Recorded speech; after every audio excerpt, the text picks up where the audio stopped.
The opinions expressed by the host and guests in this show are not necessarily the views of Children's Health Defense.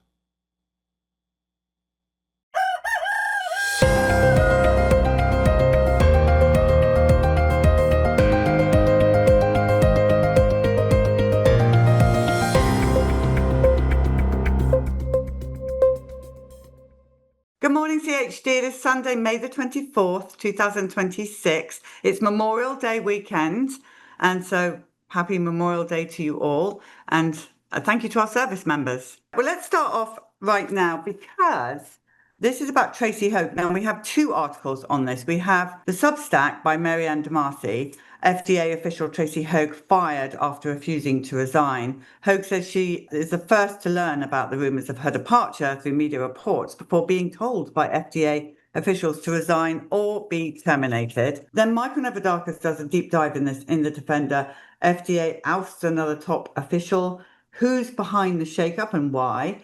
The FDA fired Tracy Beth Hogue, the agency's top drug regulator and staunch advocate for vaccine safety. It's the latest in a string of high-profile exits from the agency, many of which followed the appointment of Chris Klomp at HHS's number 2 official. Reuters reported that.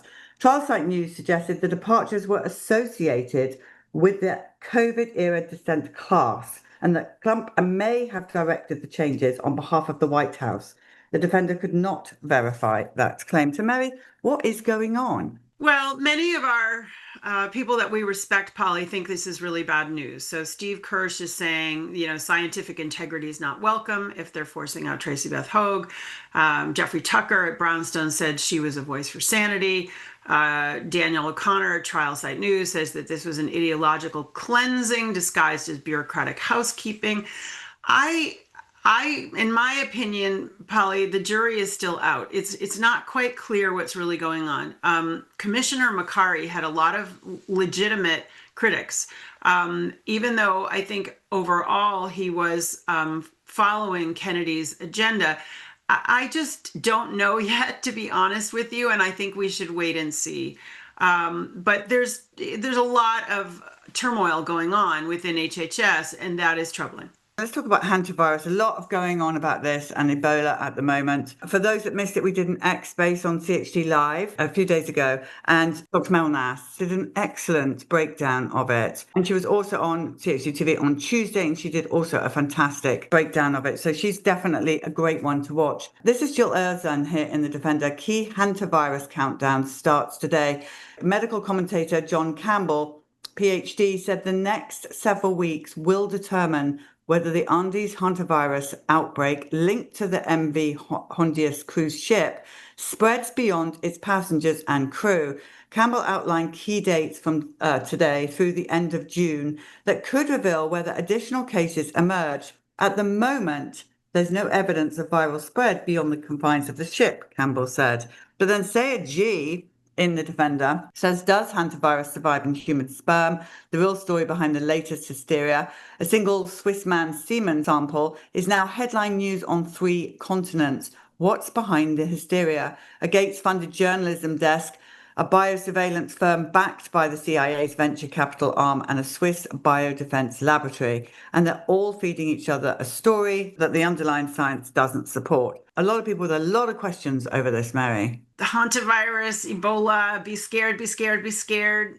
That's a big part of it. The article by Sayer G here is really interesting because basically the scientific article says there's no sexual transmission that's ever been documented. This guy had genetic fragments of a hantavirus in his semen 6 years after he had apparently been exposed. Sayer's piece points out that this is being sponsored by a defense laboratory.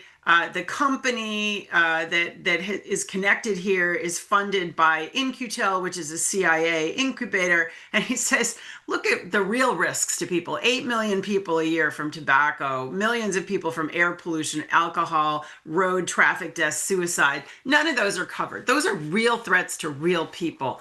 This is like one case of a hantavirus death allegedly transmitted. And even so, it's just, there's no proportionality here at all, but there's a money-making objective of the biosecurity. There is a global health security agenda, and they want to keep us afraid, and they want to keep us feeling like we have to go get tests, and we have to be, concerned, and we have to have protocols for, distancing and safe sex and everything else. We have to see this in the bigger picture. This is a systemic issue, and this is kind of keeping things on the boil. Be afraid, infectious disease, and don't pay attention to the chronic disease epidemic or the real possible accidents that could happen to you. So COVID, they said it was bats, hantavirus rats, Ebola bats. I mean, it's like something. No, yeah, it's silly. I mean, all of this stuff is stuff they've been working on for bioweapons, like 100%. They work on bioweapons in animals, right? And it's transmitted not by a plane or by a missile. It's transmitted by animals. There's nothing we can do. Like, we know this is what the bioweapons industry has been doing for 100 years. Mosquitoes, mice, ferrets, lots of different animals, bats. So I think we have to be very skeptical of this fear-mongering, just very skeptical. We don't have to dismiss these things outright. We're covering them. We should be following it, but we have to understand that there's a multi-billion, if not trillion-dollar industry that's pushing us to be afraid so that they can sell the tests, they can sell the treatments, they can sell the lockdowns, etc. Like, this isn't innocent. This isn't coming out of nowhere. This is coming out of the intelligence military world. That much we can be pretty sure of. And Mary, the World Cup, the Soccer World Cup is about to start. So all around the world, people will be coming to America to watch the soccer. Huge in Europe. Lots of people are going to be coming over. And it just seems to me like an awful coincidence. Yeah. Absolutely. I mean, we can almost write the script for the next few months. Yeah. Get away with it.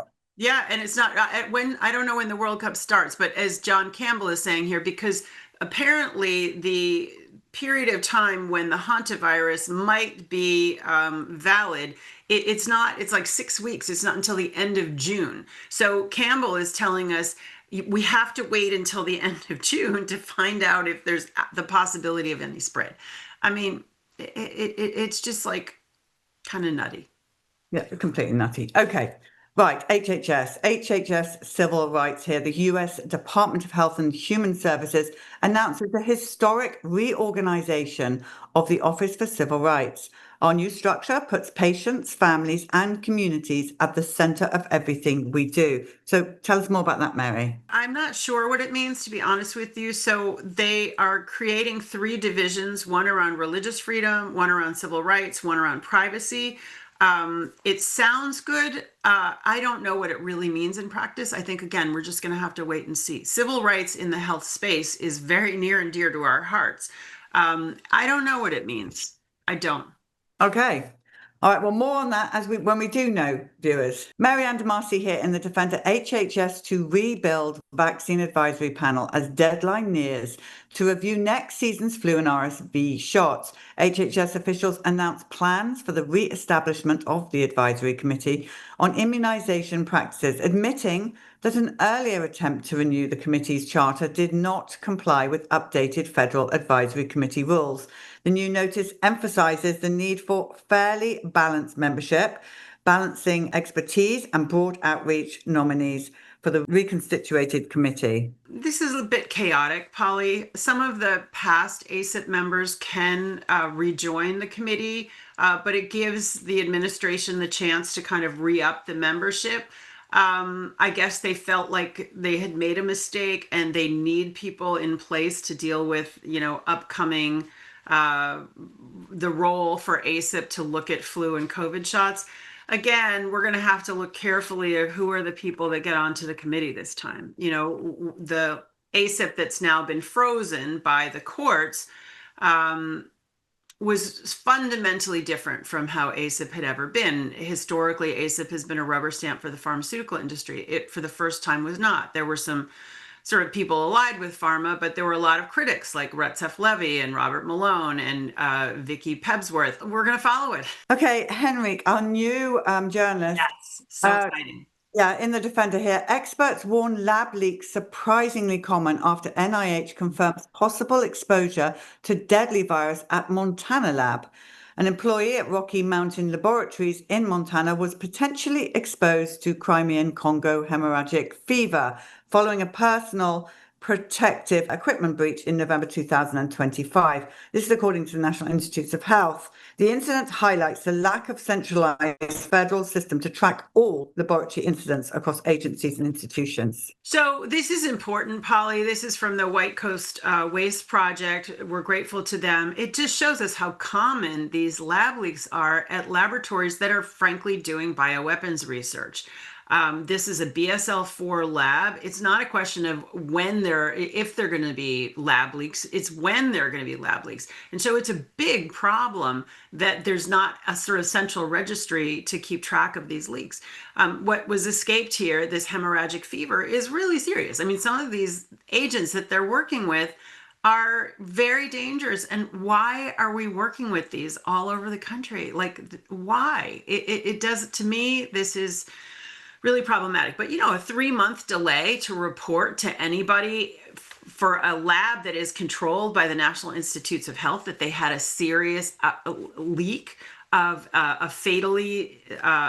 potentially fatal infectious agent, this is not the system that we want having everywhere. And as you know, Polly, there's this issue right now before the World Health Organization that they want to have this pathogen exchange program, which would basically lead to more of these kinds of labs everywhere, when we know even the ones we have now aren't very safe. Michael Navadakis here in the Defender. Will one of these Robert F. Kennedy Jr. supporters take over key Senate Health Committee? So Senators Ron Paul and Roger Marshall, both physicians and supporters of MAHA, and US Health Secretary Robert F. Kennedy Jr. are among the favourites to take over leadership of the US Senate's Health, Education, Labour and Pensions Committee following Senator Bill Cassidy's loss in last week's Louisiana Republican primary. Now, I know I shouldn't say this, but I'm so pleased to see him go. Well, yes, he is not there for long, but Cassidy is still there through January. So this is a little bit early speculation. But as Michael Navradakis points out, both Senator Paul and Senator Marshall have been big supporters of a MAHA agenda, and they're both physicians, which definitely is helpful. So Paul would be first in line, but he's also chair of the Homeland Security Committee. As we know, he did that really important hearing that we're going to talk about with Mr. Erdman about what's going on in terms of the investigation of the origin of COVID. I don't know if he'd want to step down from that. I think you have to step down from that committee to serve on the other one. Senator Marshall created the MAHA caucus in the Senate. So he's a very strong supporter and apparently wants the job.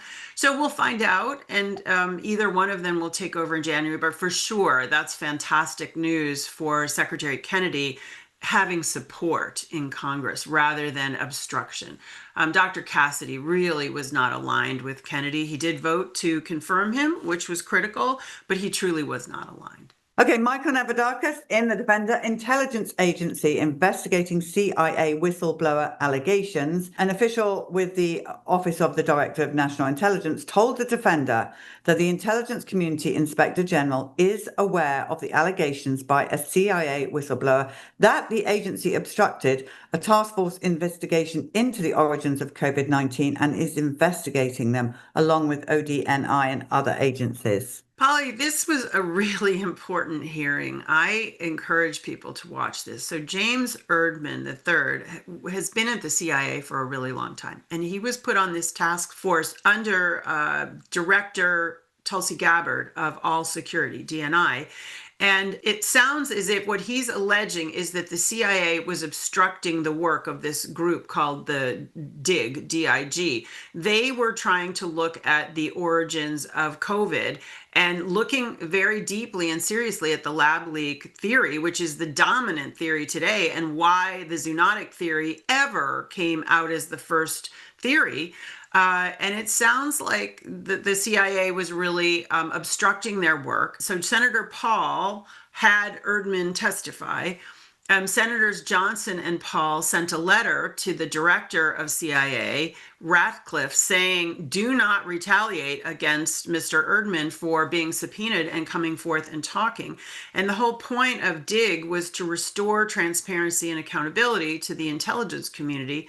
One citation here in the article is to Sasha Latipova, who came out last year, and I actually interviewed her here on CHD TV. She said from the get-go, this was a classified military operation. So this is secretive, and the CIA is protecting the fact that this was a military operation. I don't know the answer. One of the things that distressed me the most, Polly, was that the minority party, the Democratic senators, not a single one showed up for the hearing. This is really important stuff, right? Are the intelligence agencies able to tell the truth to the president and the people, or are they being obstructed because of some commercial or ideological or political narrative? That matters, right? That really matters. Like, this affected everybody in the world. So I know that Senators Paul and Johnson are not giving up on this, and I'm really grateful to them, because this is not, in my opinion, a political issue. This is a human security issue, right? If we can't get at the bottom of what happened during COVID, it will happen again, because there's a lot of money to be made, a lot of money to be made. Children's Health Defence is seeking potential plaintiffs for COVID-19 vaccine injury litigation. So if you have a child that meets the criteria, please fill out the following forms. It's very important. So your child needs to be under 18 years old, received one or more COVID-19 shots, suffered a significant injury as a result, has documentation of the brand of shots, and willing to share medical records. You'll see the article, there's a few more things on there, but it's important, Mary. Oh, Polly, it's really important. So COVID isn't over. We have this COVID Justice Initiative. We are following these hearings that are senators who are aligned on these issues are bringing forward. This is an opportunity. If you did take the COVID shots for your child and your child was injured, this is really an extremely important opportunity for us to bring those issues into courts. The courts have basically been excluded from dealing with this issue, and we want the courts to be weighing in. And now that we're a few years out, Polly, from COVID, there's less hysteria, there's less panic. In the courts, they're able to look at these issues in a bit more of a sober way and look in depth. So we are incredibly grateful. If you know families with children who are currently under 18 who are seriously injured or even just injured, fill out the form, reach out to us. We want to talk to you potentially. Absolutely. All right. So Suzanne Burdick here. HHS releases Surgeon General's warning on screen time for kids. A report released by HHS Office of the Surgeon General includes a toolkit that gives parents, schools, and communities practical tools to better protect their children and adolescents from growing harms of excessive screen exposures. This is from US Health Secretary Robert F. Kennedy Jr. Mary, I am so pleased to see that. Yeah, this is really good. So this comes out of the MAHA report that was done a year ago. And this is a toolkit for parents. And it comes actually a week after Congress passed a Smart Kids Act. But it's really outlining that screen time for kids has become totally excessive, and it is associated with sleep problems and cardio problems and metabolic problems. So yeah, this is really important. We've got to change the way we deal with screens with kids. Yeah, and Cece Duclet will be on Wednesday to talk more about that. So many people writing into us, Mary, about how to deal not with those things you just listed, but with the massive behavioral problems of tantrums and the violence associated with when the parents take those iPads and things away. They don't know what to do. And this is not just vaccinated children, by the way. It's unvaccinated children as well. People reaching out to us saying, it's out of control. Well, Polly, it's intentionally addictive, right? We know that the Silicon Valley worked on algorithms to ensure that the screens are addictive. That is why we're all sort of like, oh, what's the next thing that comes up?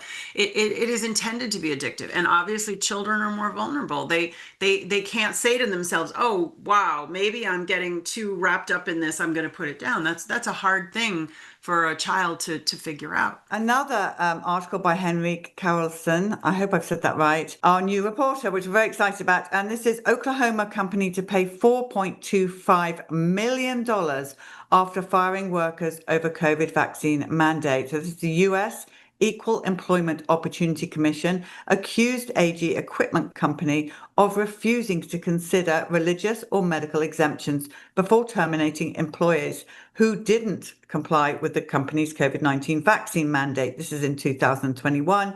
Legal experts say the case reflects a broader rise in workplace accommodation disputes. So this is good news, Polly. This is through the Equal Employment Opportunity Commission that this company just completely disregarded the religious and medical exemptions, which they have a legal obligation to review and make accommodations. So this is good news. This is upholding Title VII. This affected 40 employees. That's a lot of people. This is, again, like things now that we're a little bit past the insanity of COVID, slightly better decisions are being made about it, which is positive. Michael Nevadakis here. Department of Justice sides with employers who fired healthcare workers over COVID vaccine mandates. So it's a key Department of Justice official has recommended the US Supreme Court deny an appeal by former New York healthcare workers who were fired over their COVID-19 vaccine religious exemptions when they were denied. Attorney Kim Rosenberg said the Solicitor General brief incorrectly analysed critical points that may have impact on thousands of healthcare workers improperly and illegally denied accommodations during COVID. So this is disappointing. It makes it much less likely, Polly, that the U.S. Supreme Court will take this case that is headed to the Supreme Court when the highest legal official for the administration says, I don't think you should take the case. It makes it a higher bar for the Supreme Court to take. It doesn't mean they won't, but it's less likely.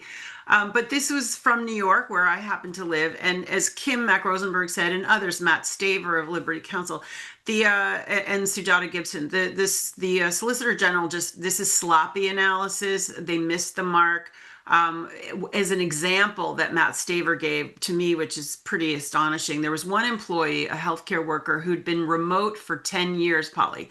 And during that 10 years, this employee had medical exemptions that this person could not take any vaccines. And in COVID, the medical exemption was revoked as to all vaccines, and the person was fired. That's the level of insanity that was so pervasive during COVID. And another example that Staver gave is that a nursing home that had been in business for 50 years had to go out of business because they could not give people religious exemptions. So this is disappointing, but again, at least these issues are still being litigated, Polly. At least this is still out in we're still discussing this. This is still in the public realm. That's a good thing. Right, Michael Nevadakis, really bad blow. US Supreme Court will not hear Los Angeles schools' COVID vaccine case. The court rejected the case without comment, upholding a 2025 federal appeals court ruling dismissing the lawsuit. This is a disappointment, Polly. So the LAUSD case was about teachers and staff who are being forced to take the COVID shot. And the district court actually made a good decision ultimately. And then there was a 3-person panel on the Ninth Circuit who gave a really good decision saying, basically, if this thing doesn't stop transmission or doesn't stop infection, it's not a vaccine, it's a treatment, it's lowering symptoms. You can't mandate it because it doesn't affect public health. It affects just the individual, that my symptoms are less. But then the district asked that case go from the 3-judge panel to the whole Ninth Circuit, an en banc decision it's called. And that's, 18 or so judges. And the en banc decision was not a good decision. And then it was appealed to the Supreme Court, and the Supreme Court didn't take the case. So the Ninth Circuit en banc decision is what's in place, and it's a very dangerous decision. So from the highest court below the Supreme Court, one of the highest courts below the Supreme Court, it says basically a vaccine can be mandated and it doesn't have to stop transmission. It can be just about lowering symptoms. And so Leslie Manookian, who brought this case on behalf of Health Freedom Defense Fund, points out that maybe just the federal government is so conflicted with this biosecurity state and with the whole issue of compulsory medicine that the more effective approach is at the state level. And she gives an example of, she lives in Idaho, was very deeply involved in the Idaho Medical Freedom Act. And there can't be mandates, workplace, school-related mandates in Idaho, based on that law. So this is an interesting issue. We still have a ways to go, Polly. We have not yet won. We are gaining, but we have not won. And this was a disappointment for sure. So this is something we covered during the week on Children's Health Defense TV. So Jill Erzin has written this up. Is your unvaccinated child putting others at risk? It's exactly the opposite, pediatrician says. So this is the segment we had on Saturday with Paul Thomas, but it's a great article. And so I wanted to bring it up for you to have that, to send on to those young mothers and those people sitting on the fence. Paul Thomas did, Dr. Thomas, an absolute excellent job on answering questions. And these are questions, Mary, that are sent in by people on the fence. Absolutely. And I think, in my opinion, Polly, Paul Thomas is so convincing on this issue because he was a mainstream pediatrician. He had lived in Africa as a child. He's seen the ravages of infectious disease. And his first book in this space was The Vaccine Friendly Plan. And so he started as mainstream. He went to Dartmouth Medical School. Then he's like, okay, well, there's a choice. Maybe you don't have to do it so fast. Maybe you can do it slower. But as he has really studied this as a doctor and a man with integrity, he's like, in this interview and in this article, he's like, vaccines are a huge threat to the immune system. There's not a single one that was properly tested. It interferes with normal development of the immune system. So basically, he's saying no vaccine is justifiable today. There's nothing wrong with a child getting sick. Sickness is a part of life. It does build the immune system. Don't be terrified if your child gets a fever or if your child gets a rash. It is a normal part of child development that we've eradicated, and we don't even fully understand what the consequences of that have been. So I agree with you. I think this is really valuable to help young parents look at, of like, think about it, get out of the box. Don't just listen to the person in the white coat at the local, pediatrician's office. Why are we doing this? What are we so afraid of? Is your child going to die of diphtheria? Is your child going to die of measles? No, they're not. So why are you succumbing to the fear mongering that if you don't vaccinate your baby at 2 months, your baby might die? Quite right. Okay, Brenda Belletti here. It's official. Iowa governor signs law requiring parental consent for HPV and hepatitis B vaccines. Iowa governor is Kim Reynolds, and she signed the bill. It should be common sense that parents are involved before any vaccine or pharmaceutical is administered to their child, she says. Absolutely. And what inspired her and inspired the Iowa legislature was cases that ICANN and CHD brought in the District of Columbia, where they were allowing children as young as 9 to go around their parents' religious exemption for the children and get a vaccine without parental knowledge or consent. And so we actually won a preliminary injunction against that in 2022 that violated constitutional rights, violated the statute, the 1986 Act, and that inspired them. So that made me feel really good, Polly, that the work that we've been doing is spreading. It's spreading in different ways. People are using it. And what really convinced the legislature, who were saying, if we pass this, it's a pro-cancer bill and the vaccines prevent cancer. That legislator was really pinned down, where they said, well, but aren't we really treating 9-year-olds the same as 17-year-olds? And he had to concede of, yes, we are. And that is just absolutely not acceptable. So really good news. All right, Suzanne Burdick here. Children's Health Defense seeks to force FCC to comply with 2021 ruling. Lawyers for Children's Health Defense filed a new federal case seeking to force the FCC to comply with the 2021 court order requiring the agency to explain how it determined that current radio frequency radiation exposure limits adequately protect people and the environment. Well, it's fantastic news, Polly, that we've filed this. We are saying, feet to the fire, FCC. You were told by the DC Court of Appeals in 2021 that you have to come up with new health guidelines. And it's now 2026 and you've done nothing. And even beyond that, you're trying to get around any kind of regulations, have complete federal preemption so that you can put your antennas and towers anywhere. And court, you have to stop the FCC because this is not right. They are not respecting your authority that you required them 5 years ago to do this. So it's good news. Very good news. Okay, here's another good article for you to share to those young parents. Jill Erzin wrote this up. Parents aren't getting the full story on newborn vitamin K shots, researchers say. During an appearance on Good Morning CHD, Dr. Suzanne Humphreys argued that media coverage of newborn vitamin K shots relies heavily on fear while minimizing unresolved safety questions and informed consent issues. Humphreys suggested low vitamin K level at birth is by design and not actually a mistake, that humans need to put their hand in and alter every single newborn. It's, again, with this vitamin K thing going crazy right now, it's a great article to forward for people. I agree. She points out that the vitamin K shots that they're giving within hours of birth, Polly, and remember, they're also giving a hepatitis B vaccine within hours of birth, that the vitamin K contains benzyl alcohol and aluminum. Like, what are we doing? What are we doing? This is insane. You don't have any idea what the baby's sort of baseline health is, and yet you're intervening with things that are extremely toxic.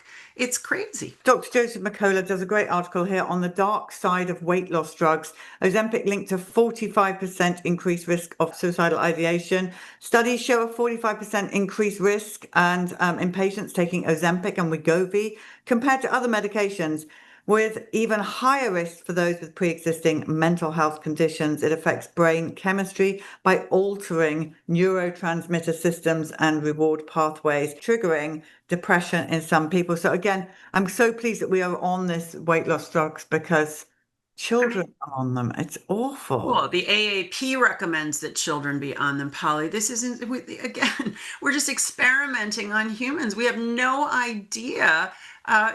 We knew about the gastrointestinal effects, the paralysis, the loss of vision. I had never heard about increases in suicidality, but we know about the gut-brain connection. It's not shocking, but it's just horrifying. You go to try to lose some weight, and then you start thinking you want to kill yourself. I mean, again, like, what are we doing? All right, well, look, Duty to Disobey. World Council of Health, thank you to you for writing up about Duty to Disobey, investigating the COVID vaccine. So thank you for that. So one night only, everybody, just remind you, on the 30th of June, 2026, go to dutytodisobeyfilms.com. Now, a lot of the theatres have tips, so well done to all of you for what you've done, but we still do need, there's theatres in the following states that are so nearly there, and we've only got a few days left. So Alabama, California, Florida, Texas, Michigan, New York, Kansas, Maryland, New Jersey, Pennsylvania, and Tennessee. You have theatres in your state that have nearly tipped. Now, there are theatres in those states that have tipped,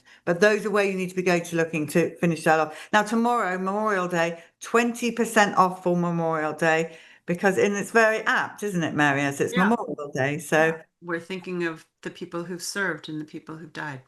Yes, and we need to buy the tickets because that's the theatre charge us. We don't get these theatres for free. So if you can do that ahead of time, it will tip the theatre, which means then you've got some more time to fill that theatre. But we've got to tip it to make sure that we can show the film for that night in that theatre.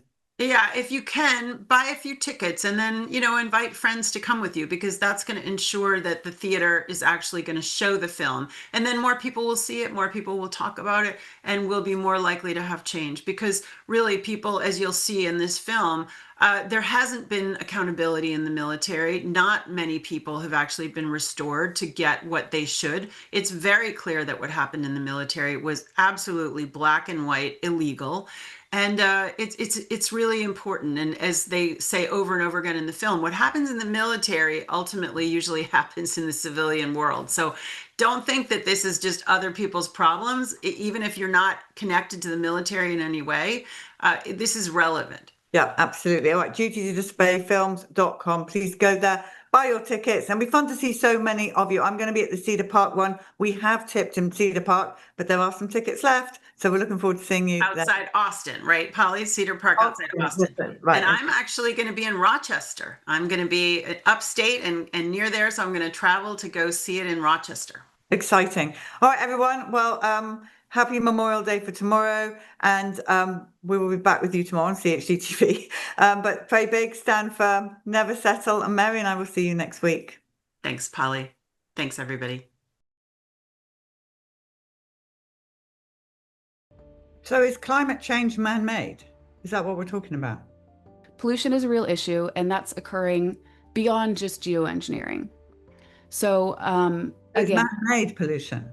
yeah, So right. it's man-made. Right. And people would argue, I will play devil's advocate, people will argue that, CO2 and greenhouse gases, that's man-made. So they would always say, well, climate change is man-made, but it might just be man-made in a different way than we've all been led to believe.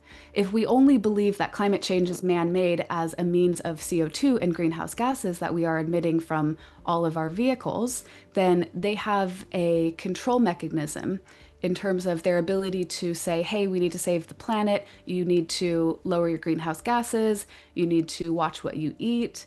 We have the carbon footprints, carbon credits attached to everything we buy. You can no longer drive your vehicle on these days. So when we start to look at the system that they're actually beginning to propose in some of these countries of driving restrictions, food restrictions, then we begin to see how and why the climate change narrative as it relates to CO2 might have been pushed forward. Ariana, how much danger are we the people in? I'm pathologically optimistic, Polly. So someone else might tell you when looking at the geoengineering situation that this is a crisis.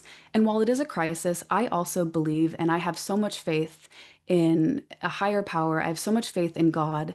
Being in this crisis moment is requiring humanity to step to the forefront with incredibly potent solutions. Ooh, and I'm getting chills right now because this is the defining moment for humanity. Not only do we have to come together in community, but we really have to look at ourselves. And as we're facing these crises, we have to create new systems. We have to really start supporting local farmers. We have to do everything we can to heal the soil. We have to operate and move so differently than we ever have. This is our evolution moment. I'm optimistic. I have more hope, and I think that is how we heal. I believe so much in the power of prayer and the power of belief, more than anything, more than the power of these evil technologies. Now, what is the most disturbing thing that you have discovered while making this documentary? The most disturbing thing that I have discovered while making this documentary is that these aerosol technologies are not just heavy metals. They are heavy metal nanoparticulates. I had no idea what a nanoparticle was when I first started this film. And over time, it's become more and more clear that this idea of all these smart technologies, we have smart nanoparticles. And this is where it gets very disturbing because not only are we breathing in heavy metals, but if these heavy metals are nanotechnology, we have military documents that are talking about how clouds could be made in the future. This was a 1996 Air Force document. They said in the future, clouds may be made up of computer microchip particles. And while that sounds so absurd, you then begin to research smart dust and smart nanotechnology, and that really is all that it is. So these nanoparticles, as it relates to nanotechnology, they are programmable, they are trackable, and I think what we're starting to realize kind of have a life of their own in the sense of it is incredibly experimental, so we don't know what they're doing. So when that starts integrating into our own body and biology, and especially going up into our brain because they're small enough to cross the blood-brain barrier, I don't know what this is doing to our future species. And we're still coming up with ways. I mean, this is just a new frontier of everything. We have opened up Pandora's box as it relates to this new technology. And what it's going to require in terms of our conscious doctors, our doctors who are on the front lines of awareness, it's going to take just a lot of innovation and really just a whole new way of thinking about detox and what it means moving forward as a species, because nanotechnology is very scary, Polly. Yeah, no, I completely agree with you. The whole thing is actually quite frightening, but as you're right, we have our guard.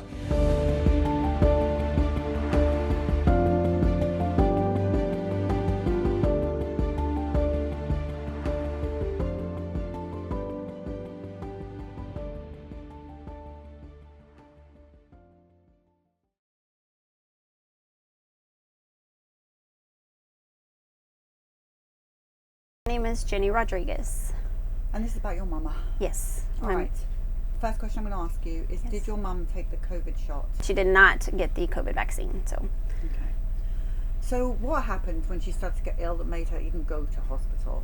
So my mom was diagnosed with COVID-19 on September 17th of 2021 and had stayed home up until the day that she went to the hospital, which was September 26th. Her oxygen level was low, and our whole family had been battling COVID-19 at that time, except for me. And so I had my sister meet me at the hospital. Was she wearing one of those sort of pulse things you Yes. put up? Okay. Yes. All right. And that's what made you think she needs to go in? Her pulse was in the mid 70s, and so my sister and I made the decision that she needed to go to the hospital, and she actually refused. She refused at first. She'd worked there 19 years and had just retired. She was a nurse? She was a housekeeper there. Okay. Mm-hmm. So she knew the system. She did. So when you took her there, did you have to drop her off? No, I went in the ER with her and got her checked in, and they did ask if she was vaccinated, and I told her no. And the nurse was like, just shook her head, and she was asking if my mom got the flu vaccine, and I said no. And she's like, you really should consider getting the vaccines. And I said, well, we're going to decline that at the right now. So once they were able to take her back into the triage area, I had attempted to go back there with her, and they told me that I was not allowed to go back there with her. So, and she didn't have her cell phone with her, so I had no way of staying in touch with her for several hours. So how did you eventually know that they were going to admit her? So I ran home to get her cell phone and dropped it off at the nurse's station with a sticky note that said that I'm to be contacted before any decisions or treatments are done. And I kept calling her cell phone, and finally she answered and said that they had admitted her and she was in a room. And how was she feeling at that point? I could tell she was still short of breath, and she had me on speaker because I could hear the nurses clearly, and they told me that they were going to take good care of her. And I asked what they were planning on doing, and they said that they were going to get x-rays done and run labs. And that was all that I had heard that day. And so when was the next time you heard them? The next day, I am a chiropractic assistant, so I have to wear scrubs. There were a lot of traveling nurses coming in and out of the hospital, so they didn't really question me entering her room once I was able to get her room number. So I was actually with her every day that she was in the hospital during my lunch break. Did they think you were part of this team? Yes, they never questioned me. They saw me gowning up, putting on the mask and everything, the gown, but they never questioned me. Yes. So talk us through, what happened. So, like I said, I got to be with her every day during my lunch break. I could tell that she was still struggling to breathe. They had put on a mask on her that was blowing a high amount of air in her mask, which I now know that was something that they do to keep them from breathing on their own and getting better. But at the time I didn't know. And I had heard a little bit about ivermectin, had no idea about remdesivir, had heard nothing about it. So I would write on her little dry erase board in her room that I wanted her to get ivermectin. And the next day I would come back and I would ask her, Mom, did you point to your board and tell the doctor about that medicine? And she said, yes. He said, I don't need it. They're giving me something else. I still didn't know what they were giving her at that time. And fast forward to October 5th, I get a call from the nurse on my mom's cell phone. She has me on speakerphone, and she tells me that they were changing my mom's linen, and her heart rate went really high, and they were trying to calm her down, but that the next step would be to ventilate if they couldn't get her heart rate to come down. So she said maybe if she hears your voice, then maybe that'll help. So I was on the phone with her for 20 minutes talking to her. I could hear her trying to talk to me with the mask on, but she was still having a hard time breathing, and I tried to calm her down, and then the nurse took me off speakerphone and said we're gonna have to ventilate her, and we ended the call. So she was on the ventilator for 45 days. She spent 53 days in the hospital. It wasn't till towards the end of her hospital stay that I started to look into her records, and I started seeing all the medications that she was on. They had her on, morphine and baricitinib. They had her on just so many different medications. And my mom was 5'2", and she was maybe 120 pounds, so she was a very small-framed person who didn't take any prescription meds. She was all about supplements and vitamins. So to have all of these medications pumped into her tiny body at once, her vitals were just going through the roof at times, and then at times it would dip down very low. Were you allowed to see her when she was ventilated? No. That was it? No, I did not. I didn't see her, I didn't see her as soon as she was ventilated. It wasn't until the next day. They had moved her to the basement of the hospital, which was known as the pods. It's a very eerie feeling. You feel death when you walk into that area of the hospital. And the rooms are separated by glass doors and windows. And the only privacy you have is if they close the curtain. So I could see across the hall, and I could see other people that were on the ventilator as well. And during my time there, whenever I would see my mom there, I would see empty beds, basically one by one. I would see an empty bed. So when you say basement, it wasn't like a hospital setting? They made it into a hospital setting, but it was literally the basement. Like I said, you could tell that it wasn't regularly used. They just probably got beds together and put these glass windows and doors together to make room, I guess, for a COVID floor, if you will. But those pods are not used on a regular basis. So I was there. I got to see my mom every day while she was on the ventilator. Sometimes they would try to wean her off sedation, and her eyes would open, and she would nod if I, asked her a question. But she was never completely out of sedation and fully alert the entire time.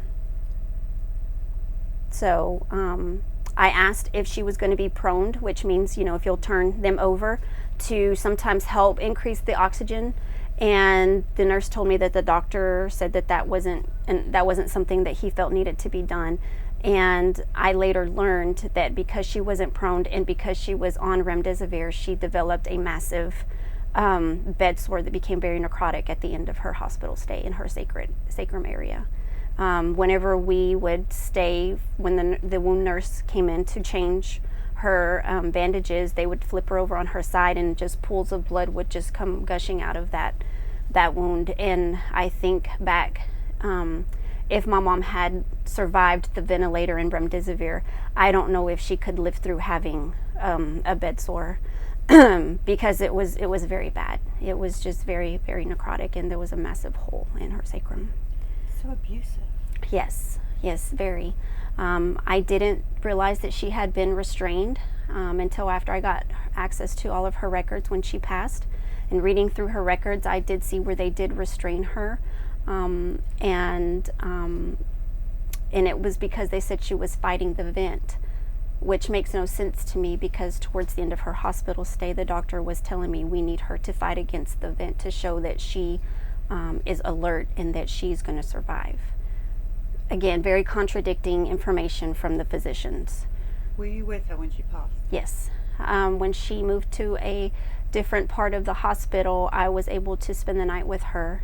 And I had just settled in that night, and I could hear her gurgling, which was not uncommon. She just needed to have suction done, and I went out of her room and waved down a respiratory therapist to come in and suction. And when she started to suction her, we could just see blood coming out of the tube. And so the RT looked at me, and when she looked at me, I knew what was happening. And so she ran out of the room to get all staff on board, and the nurses, the therapist, came in and they started bagging her.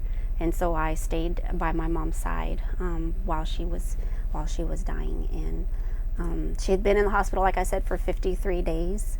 She'd put up a good fight, and I was basically just telling her that it was okay for her to go. It's terrible. Yeah, it's very terrible. I had told her that she fought a good fight.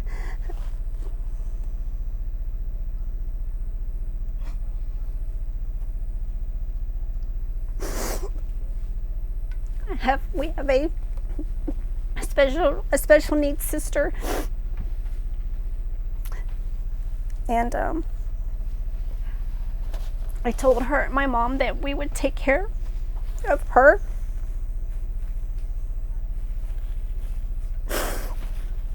And then it was okay for her to go, because I know that she was tired, and I know that her body was just injected with so much of the toxins and poisons, and that her body just couldn't survive. And so and she died. And immediately the chaplain came in and had me sign the death certificate form. And I remember looking on that form because I wanted to see what they were going to list as the cause of death. And I saw that they put sepsis, septic shock, acute respiratory failure. But days later, whenever I got copies of her death certificate from the funeral home, they had changed it and put COVID-19 as the #1 cause of death. And the really tragic thing about all of this is that she was only 66. Like I said, she had just retired from that hospital.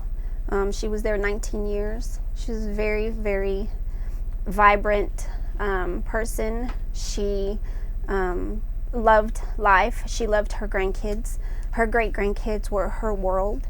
My great-nephew was 4 at the time, and that was his best friend. My mom was his best friend. And they took that from him. Took it from you. Yeah. Talk me through some of this picture. So this is actually the hospital, the poster board that we had set up in my mom's room when she was in the hospital. A lot of the doctors and nurses, once they saw these pictures of my mom, they recognized her. They're like, "Oh my gosh, we know your mom. We used to see her in the hallway. She would always say hi to us." But it's sad because they couldn't even recognize her on the ventilator. The pictures and what she looked like on the ventilators are nothing. How long did she work in the hospital for? 19 years. So for 19 years she worked in the hospital. Yes. The hospital that killed her. Yes. Yes. Very much so. And the admitting doctor saw on her records that she had an underlying condition called NASH, which is short for non-alcoholic cirrhosis of the liver. And she noted in my mom's records that my mom wasn't supposed to get remdesivir, because at that time that was their hospital guidelines of anyone who had elevated liver function test. They weren't supposed to get remdesivir. So it's noted in her records that she's not supposed to get that medication. But 2 days later, a different doctor signed on and ordered that she be given the drug. And so she was given remdesivir. But my mom loved to plant and grow flowers. That was her favorite thing. She would actually go and talk to her plants and her flowers, and told us that in order for them to thrive, that you needed to speak to them. And this is all of us together, her family. These are her siblings. She's the oldest of 7, or was the oldest of 7. And that's her there in her uniform when she worked there at the hospital, and right there as well. And so yeah, she was very much, she was loved. She supported us in everything that we did. And it shows in these pictures. It definitely shows that she was very active with her family. and she is greatly missed. How old was she when she passed? She was 66. Yeah. She had just retired, so she hadn't even had the chance to enjoy her retirement. I'm really sorry. Thank you. When you got the medical notes, did you see the price as well of everything? I have her explanation of benefits from her insurance, and the price of everything is outrageous to me. And then I learned later what the hospital got paid just for listing someone who passed with COVID. And it's outrageous. The thousands, hundreds of thousands of dollars that these hospitals are receiving. It's anytime I see anything going on in the hospital that's newly constructed, I always say that that's blood money, because that's exactly what it is. And we're hearing it's still going on today. It This is. isn't something that was just through the COVID. No, we hear, I'm a part of the former feds group, and we have our Monday night meetings, and we have new people come on just about every Monday night, and this stuff, and they talk about this stuff is still going on. And then I'm also hearing that now they're trying to pass, and I don't know if they've done it yet, to pass that remdesivir be given to dialysis patients, which makes no sense to me. It shuts your organs down.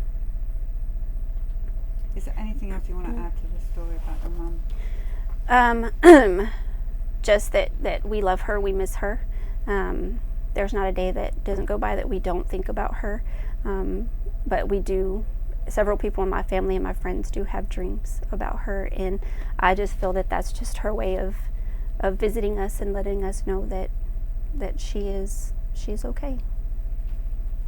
But I hate that she was taken from us in this tragic way. I feel that the doctors and the nurses played God on how they got to decide on who lived and who died, and that's not okay. No. And it is my hope that some form of justice is done for all of us, for everyone who lost someone during or due to the hospital protocol, or even the vax injured, and those that passed away from getting the vaccine. I hope that there is some form of justice for us. Well, thank you for telling this most important story. We've got a picture here that we're going to put on the Yes. Show everyone. Yes, this is the picture of my mom. We're going to put her on the bus, and you can sign her name as well. Yes. But thank you so much and we're so sorry this happened. Thank you so much for having me, Polly.